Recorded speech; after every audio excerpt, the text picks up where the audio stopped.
बादशाह दानिश इकबाल की बेल दायर कर रहा हूँ। ये 19 अगस्त 2024 का वक़्आ है और उस वक़्वे के बाद मैंने सोशल मीडिया, इलेक्ट्रॉनिक मीडिया और प्रिंट मीडिया पे बहुत सारी बातें जो है आज मैं आपके थ्रू आम लोगों को बताना चाहता हूँ कि नताशा का ज़हनी तवाज़ुन ठीक नहीं है। 19 अगस्त 2024 का वक़्वा है। नताशा 18 अगस्त 2005 को पहली दफ़ा आगा खान अस्पताल के साइकेट्रिक वार्ड में दाखिल हुई थी। ये वो नताशा की पहली रिपोर्ट है जब वो 18 अगस्त को दाखिल हुई थी और उसके बाद लगातार दफ़ा वो आगा खान अस्पताल में ज़ेर इलाज रही जहनी बीमारी की वजह से। रोज़े वक़्वा भी उसकी तबीयत ठीक नहीं थी जिसकी वजह से यह हादसा पेश आया।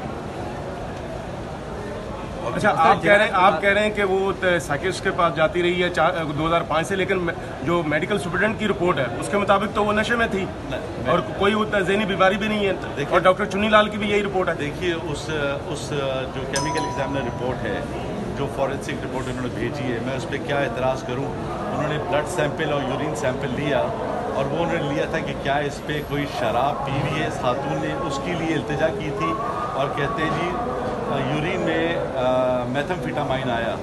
ये अजीब सी रिपोर्ट है जो इट्स सेल्फ कन्फ्लिक्टेड है कि यूरिन के अंदर मेथाम्फेटामाइन आ रहा है और ब्लड में नहीं आ रहा, विच इज़ नॉट पॉसिबल।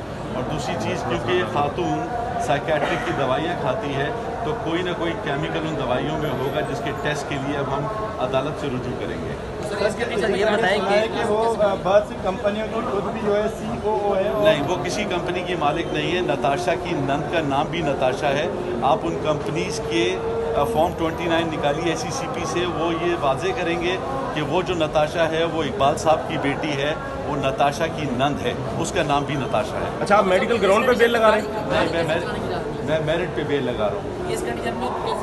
देखिए, गाड़ी चलाने की इजाज़त जहाँ तक गाड़ी के लाइसेंस का ताल्लुक है, नताशा ब्रिटिश नेशनल है। नताशा के पास 2031 तक वैलिड लाइसेंस है। हमारा कानून और ब्रिटिश कानून ये कहता है कि नताशा जिस दिन पाकिस्तान आई जब से 6 माह तक वैलिड रहेगा उसका ब्रिटिश लाइसेंस।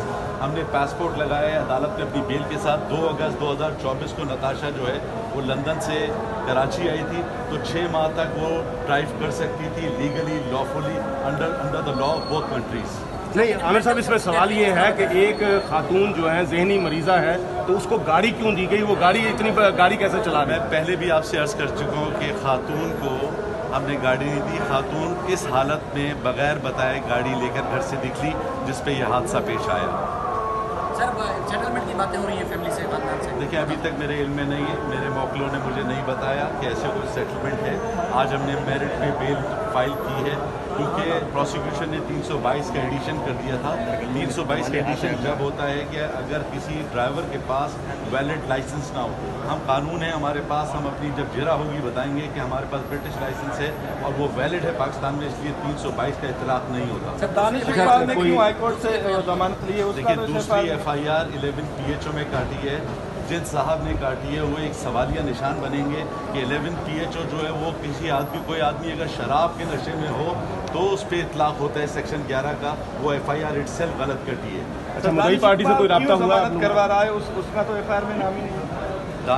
दानिश इकबाल इसलिए अपनी ज़मानत करा रहा है कि सिंध हाई कोर्ट का एक जजमेंट है कि गाड़ी का मालिक जो है वो इस तरह के हादसे के मुकदमे में भी मुलजिम बनेगा तो वो अपनी गिरफ्तारी की एप्रीहेंशन के लिए 114 में मुलजिम ना बने, वो बेल करा रहे हैं। तो ये गाड़ी का मालिक है दानिश इकबाल? दानिश इकबाल गाड़ी का मालिक नहीं है। एक कंपनी गाड़ी की मालिक है और उस कंपनी के ना सेवरल डायरेक्टर्स हैं जिसमें दानिश भी एक डायरेक्टर है।